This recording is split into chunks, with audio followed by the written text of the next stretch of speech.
Hello!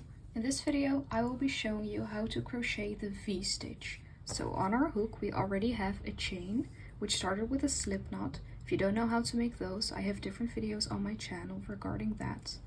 Now what we need to do for the V-stitch is we need to utilize two different crocheting methods, which are single crochet and chain. The chain is also covered in the video about chaining, naturally, and if you don't know how to single crochet, I have a different video on that subject as well on my channel.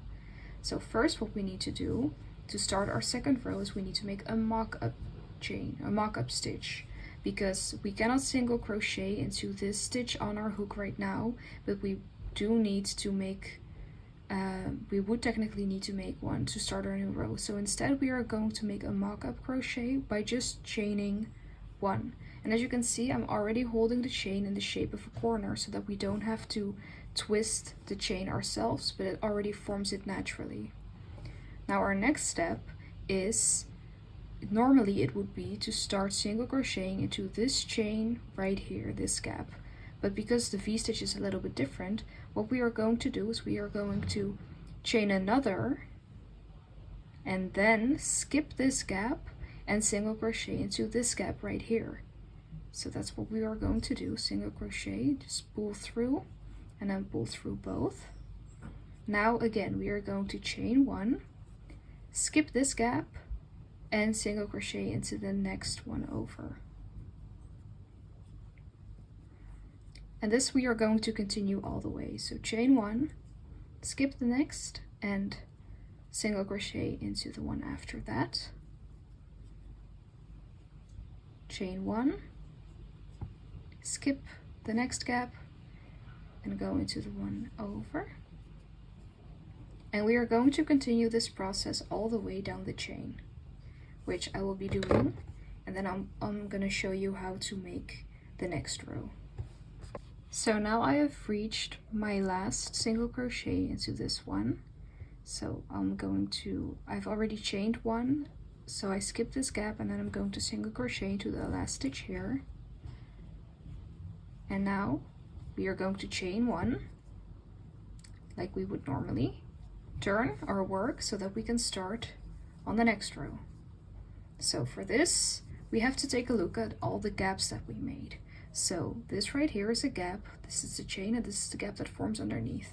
Same thing here, here, here. Dependent on your tension, tension, your stitches may look a little different. I have crocheted with pretty loose tension in order to show you properly, but if you were to crochet normally with a bit tighter tension, these little loops here wouldn't be as prominent.